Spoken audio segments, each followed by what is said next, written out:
Dragi moji gledatelji, u današnjoj emisiji želim govoriti kako vaši nokti mogu pokazivati da imate određene zdravstvene probleme. Ova današnja emisija će govoriti o skoro 10 vrsta oblika i boja noktiju koji vama može pomoći da dijagnostizirate nešto što ni sami toga niste bili svjesni. Promjene na noktima lako vam mogu proći ispod radara, posebno ako su često nalakirani i ako općenitu brigu o njima prepuštate svoje kozmetičarki. Međutim, s vremena na vrijeme dobro je malo ih detaljnije pogledati i provjeriti kakvo je stanje. Jer bi promjene poput mrlja, pruga i neobične boje mogli upućivati na to da nešto nije u redu sa vašim tijelom. Blijedo ležište nokta. Broj 1. Ako su vam ležišta noktiju vrlo blijeda, možda imate anemiju, poremećaj krvi koji karakterizira nizak broj crvenih krvnih stanica. Anemija je povezana sa niskom razinom željeza u krvi, a uzrokuje blijedilo kože i tkiva, osobito ispod noktiju. U tom slučaju probudite se da konzumirate hranu bogatu željezom, poput zelenog listnatog povrća, graha i crvenog mesa. Blijedi nokti također mogu biti znaci ranog dijabetesa ili bolesti jetre, a oba slučaja mogu dovesti do poremećaja protoka krvi, zato je pametno posjetiti za svaki slučaj. Dakle, bijelo ležište samoga nokta, bijela boja u nekim slučajevima može ukazivati, rekli smo, na anemiju, dijabetes, čak i bolest jetre. Ako išta od toga sumnjate, idemo provjeriti kod naših medicinskih stručnjaka. Drugo, žuti i zadebljali nokti. Zadebljali nokti sa ili bez žučkastog tkona karakteristični su za gljivične infekcije, koje uglavnom zahvaćaju cijelo ležište nokta. Lijekovi za lokalnu upotrebu često ne pomažu, jer je infekcija u ležištu nokta, a zato liječnik može po potrebi preporučiti odgovarajuću oralnu terapiju. Često pušači imaju žute nokte. Vaši žuti nokti mogu ukazivati na psorijazu, probleme sa štitnjačom ili dijabetes. Broj 3 su bijele pruge. Pruge na noktima dobra su stvar samo ako su dekorativne. Horizontalne bijele linije koje se protežu kroz cijeli nokat pojavljuju se u paru i to na više od jednog nokta, nazivaju se Murkeove linije. Mogu ukazivati na bolest bubrega, poremećaj u radu jetre ili nedostatak proteina i drugih hranjivih tvari. S druge strane, kraće vodoravne bijele mrlje ili su pruge vjerojatno su samo rezultat ozljede baze nokta. Mogu biti prisutne nekoliko tjedana do nekoliko mjeseci i obično sami po sebe nestaju. Ono što dakle vodimo računa, kada god nešto od toga sumnjamo, ovo što vam sada ja nabrajam, ne mora se dogoditi da je to sigurno sa vama. Međutim, ukoliko ste neka od tih osoba koji eventualno sumnja da čak može na noktima primijetiti određenu vrstu poteškoća, rekao sam, uvijek je ključno potražiti stručnu medicinsku pomoć. Idemo dalje. Broj 4 su tamne linije na noktima.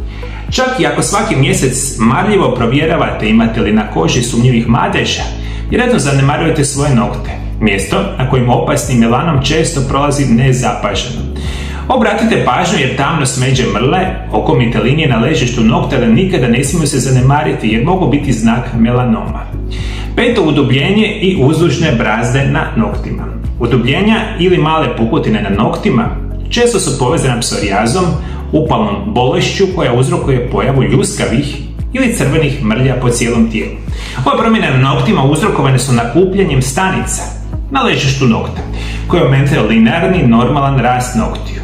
Brazdanje površine nokta opaža se u bolesnika sa dermatitisom prstiju. To može biti rezultat atopijskog dermatitisa, nadražujućeg dermatitisa ili alergijskog kontaktnog dermatitisa. Dakle, one uzdužne brazde što mogu biti same nakon na noktima, ponekad mogu biti posljedica upravo ovih kožnih poremećaja. Mi danas znamo od ekcema, dermatitisa, psorijaze, sve to možemo ukazivati na ovu vrstu poteškoće, o tome vodite računa. Idemo dalje. 6. Lomljivi tanki nokti ili podignuti nokti. Slomiti nokat može biti nezgodno, ali ako vam se čini da su vam vrhovi noktiju pucaju gotovo i na najmanji dodir, možda je riječ o tome da vam štitnjača radi usporeno. Ova žlijezda regulira metabolizam, energiju i rast. A premalo hormona štitnjače često dovodi do gubitka kose, dok nosci postaju lomljivi i tanki te sporo rastu. Još jedna pojava koja može ukazivati na poremećaj rada štitnjače je značajno odvajanje ploče nokta od ležišta nokta. Ako ste primijetili ove promjene, svakako se obratite liječniku radi jednostavnog krvnog testa koju se može provjeriti postoji poremećaj štitnjače koji se možda može liječiti samim lijekovima. Ono što vam htio preporučiti, postoji nokti kad vam budu onako plavi. Jeste li kada vidjeli onako plave, čak mogu biti svijetlo i tamno plave nokte, u najvećem broju slučajeva kod ovog problema imate manjak sa protokom kisika. To je jedan od onih problema da vama kisik jednostavno nalazi do noktiju kako treba i postaju plavkasti. Međutim, kad imate plavkaste nokte, znači može ponekad biti uzrokovane respiratornom bolešću ili vaskularnim problemom. To se naziva Raynaudova bolest. Što je rijedak poremećaj krvnih žila, neki ljudi jednostavno imaju sporiju cirkulaciju krvi, posebno kad su izloženi niskim temperaturama. Ali neka liječnik provjeri stanje vaše krvi i oksigenaciju ako su vam nokti stalno plavi. Neki lijekovi mogu ostaviti vaše nokte plavima, to uključujući lijekove koji se koriste u borbi protiv malarije, antimalarijali, lijekovi koji se koriste u borbi protiv psihoze, fentotezini i lijekovi koji reguliraju rad srca, amirodin. Ono što morate voditi računa, postoji još određene vrste noktiju koje se jako rijetko javljaju, a mogu uzrokovati na određene vrste poteškoća. I na broj 8 mjestu, dakle oblika noktiju koje pokazuju poteškoće, biti će nokti poput ovnovih rogova. Neki izgusnu i obrastaju, neki ih dobiju nokte poput ovnovih rogova zbog bolesti kao što su psorijaza, ihtioza i problemi s cirkulacijom. Rezanje i liječenje ovih noktiju zahtijeva pomoć pedikera i dermatologa. 9 nokti u obliku žlice, kolihinija. Tanki nokti koji se spuštaju u sredini i izgledaju poput žlice, mogu upućivati na manjak željeza. Ljudi razvijaju nedostatak željeza iz više razloga, poput nedostatka pravilne prehrane, zdravstvenih problema sa želucem, crijevom ili osjetljivosti na gluten koji se naziva celijakija. Kolihinija se javlja u stanjima poput bolesti srca, lupusa, hipotireoze i Raynaudove bolesti. Dakle, vodite računa i nokti ponekad mogu ukazivati. Naravno, u čestom broju slučajeva isto tako kroničan nedostatak bitnih minerala i vitamina u svakodnevnom prehrani, dakle utječu na kvalitetu noktiju. Generalno, nokti u određenim situacijama pokazuju nešto od ovoga. Ako ste išta od ovoga primijetili da to vama možda nešto sumnjivo, rekli smo kod svojih liječnika.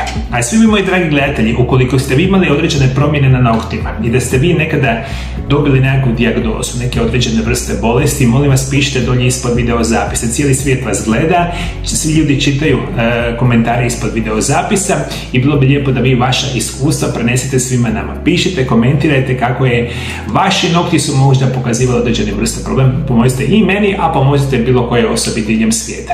Moji dragi gledatelji, htio bih još preporučiti da znate koji je glavni simptom ili glavni simptomi kroničnog nedostatka vitamina D, koji je jedan od onih najbitnijih vitamina danas modernog čovjeka.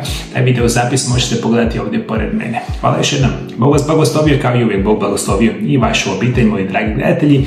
Vidimo se u nekoj drugoj emisiji. Lijepi pozdrav!